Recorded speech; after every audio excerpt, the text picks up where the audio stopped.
Hey guys, welcome back. We are day 4, I don't know, like my 4th time being here, trying to work on this tractor, this Massey.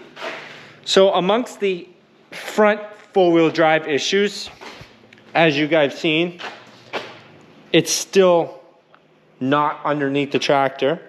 They ordered the part, they shipped it, I picked it up, everything was great. I come home, it's the wrong one. So, called them this morning. They got another one on their way. Hopefully, it's the right one. We're gonna find out, but that'll be tomorrow. So that'll be day 5 of working on this tractor. Today though, I have a problem. You guys have known this before with the forward reverse, how it doesn't work quite right. There's a bit of a lag in it, and I replaced the switch right here. Then they told me change the filters.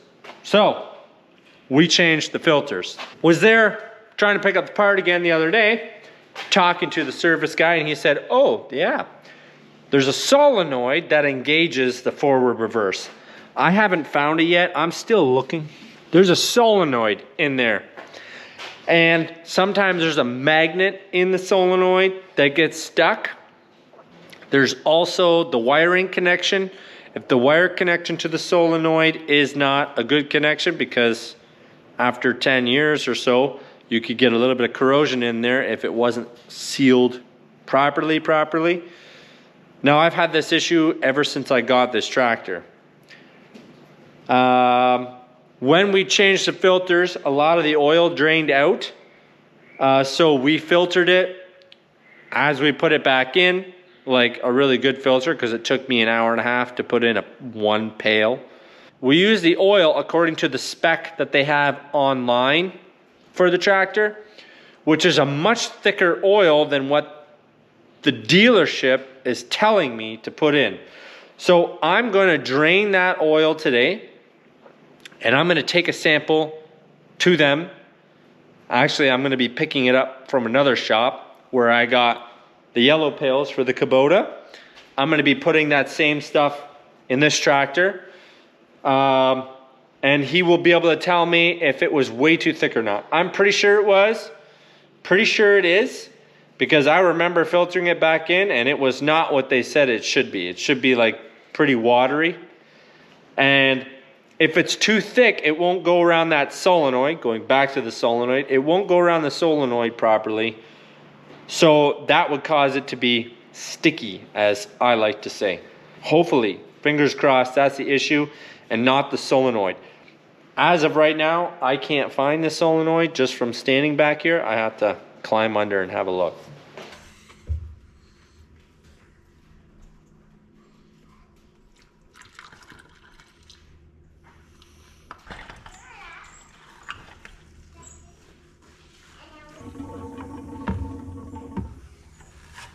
Now, that's done. I can't check to make sure it works going forward and backwards yet, because I kind of need a front axle on, but that part should come tomorrow morning. We're hoping. Hey, so I think it's like day 4 or 5, I can't remember, of working on this Massey Ferguson 4609 tractor. I finally got the right part, look. Look at this nice new shaft. I just got to exchange the snap ring over on both sides, but they're the same. They got the right one. Also, another hint for knowing that the other one was shot. I mean, look at those nice abrasion lines versus non so nice abrasive lines. Can you guys tell the difference? Let's hold them up side by side. But I'm going to switch out these snap rings, and we're going to put this new shaft in and hopefully get that axle back on the tractor today. We're not going to fiddle with the shuttle shift, the forward and reverse, because that's a 2-man job. And also it's much easier to determine if there's still an issue with the solenoid after I change the oil if we have tires back on the front of the tractor. So we're gonna work on that. Now, the reason why that the shaft did not slide properly on here was because it was dry. There's no grease or anything on there. So before I put this back in, I'm going to grease the tarnation out of it so that it doesn't do it again. Because when I went to pick up this shaft, aside from paying for the other one, I still had to pay a lot more money. So I'm pretty sure between this shaft and this collar was over $600. So yeah, I call it highway robbery, but I mean, everybody's got to make a little bit of money on their way, right? So that's just how it is. I'm hoping to drive it out of here yet today. We'll see. It's an ugly rainy day today, so there's nothing else better to do anyways than to be inside working on stuff.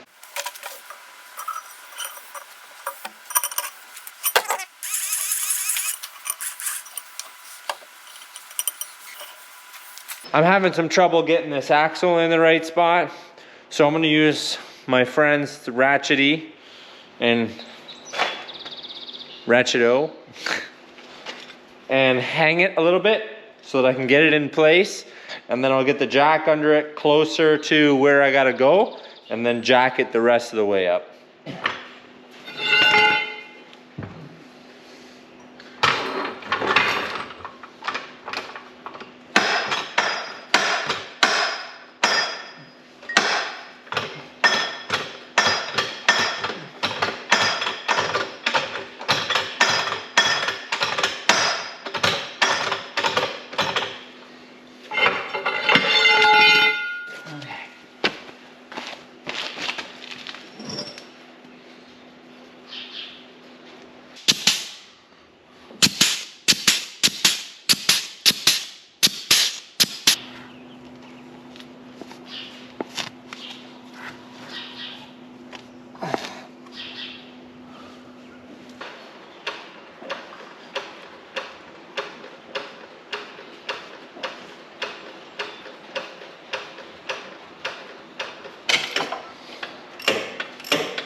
If you want to know the proper torque spec for most things on tractors, or just anything when you don't have a proper torque wrench, you go by grunts, and a 2 grunt torque, that's generally pretty good.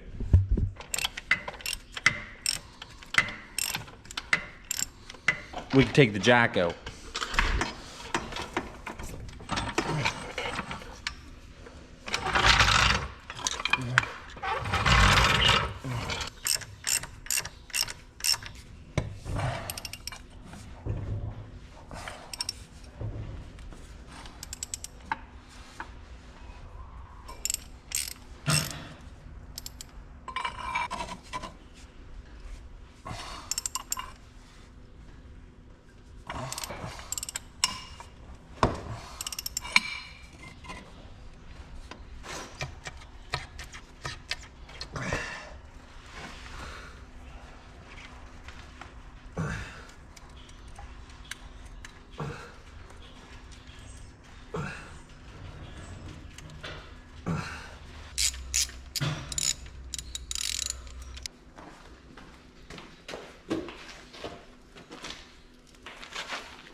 one of these days soon, I will get this tire fixed.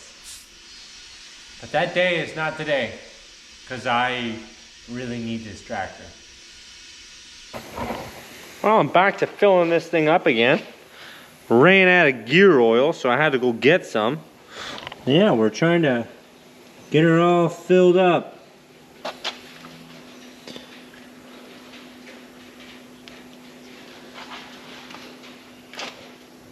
Now, because I know everybody's gonna ask me, what am I doing with this hose? What I did was, because I buy this stuff in big pails, I made a little pressurized container that I can put all the oil in, and then I use air, push it through, and I filter it just before it goes in. I got a little hose, see? Yes, that's a propane tank. Yes, I got it from the scrap yard that already had a hole in the top right there. So I just made the hole a little bigger, and I welded a 2-inch flange on top, so it makes it really easy to fill. And then put a cap in on the top with a ball valve so I can fill it up, not have constant air on it, because I don't want like 130 pounds in there pushing oil through all the time. And then as you run out of pressure on the other end of the hose, you just add more air. It's as easy as that. I got it all filled up, took it for a test drive, checked the levels again, got everything to where it needed to be. I will check it again tomorrow before I go all gung-ho and use it.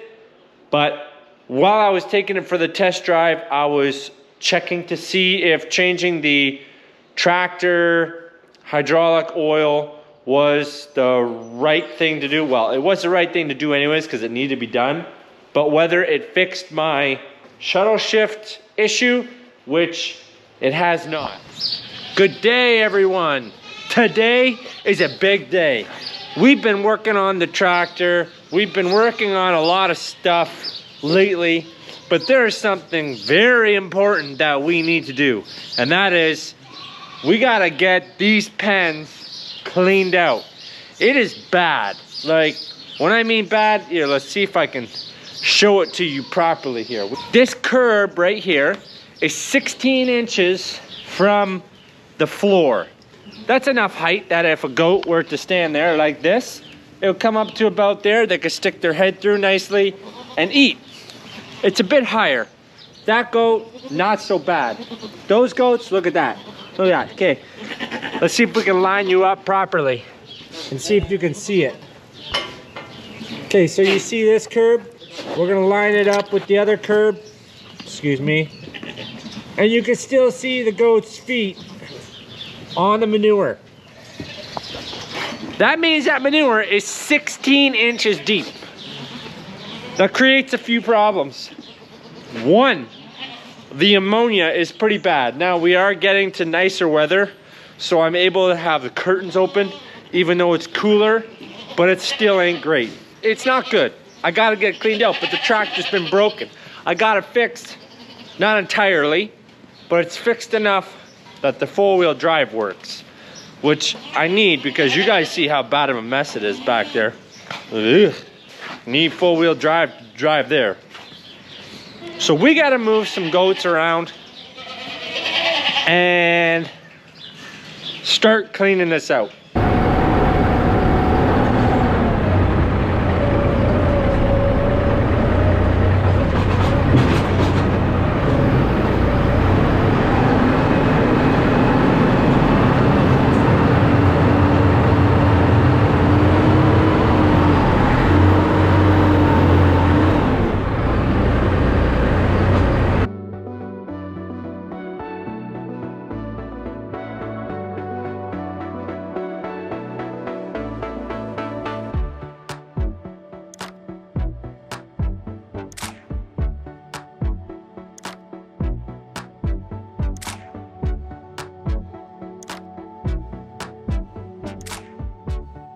So I've been at it for a little while. I am roughly 3/5 done the pen. And I've been here for a while. I haven't had this much manure in here for a while, and I can tell why, because standing here, it's like the ammonia is pretty bad. I gotta drop this curtain down all the way. It's not windy today, and it's fairly warm, so we'll see. It'll be okay for temperature, but it's pretty stinky. But look how high this is. Like, That's where they're supposed to be for standing when they eat, and that's how they work. that's not a lot of room. And I know you're gonna say, well, why didn't you clean it out sooner? I know, I should have cleaned it out sooner. We had a lot going on. I needed the Kubota to replace this tractor in order to get feed out of the bag. And we were working on the Kubota, and then when the Kubota was done, we had to do firewood. So I needed both tractors to do firewood too. And then this tractor sat in the shop, and then we had, you guessed it, kids galore for a while there. So for a couple weeks, I was dealing with kids and kid pens and stuff, which has kind of cooled down a little bit. So that took up a lot of time. So it's been like a month since I've had the Kubota here that I've been able to work on this thing, and I haven't been able to work on it until like the last few days. And then I got it worked on. We're still not done with it yet, but this badly needed to be done. So once this is done, I'm gonna put it back in the shop again, because that shuttle shifting it's not good on the transmission, because I can't feel it, and then all of a sudden it just jumps into gear, and that's not good for the transmission. And it's probably part of the cause as to why the front four-wheel drive conked out too. Let's drop this curtain here and get to cleaning out some more.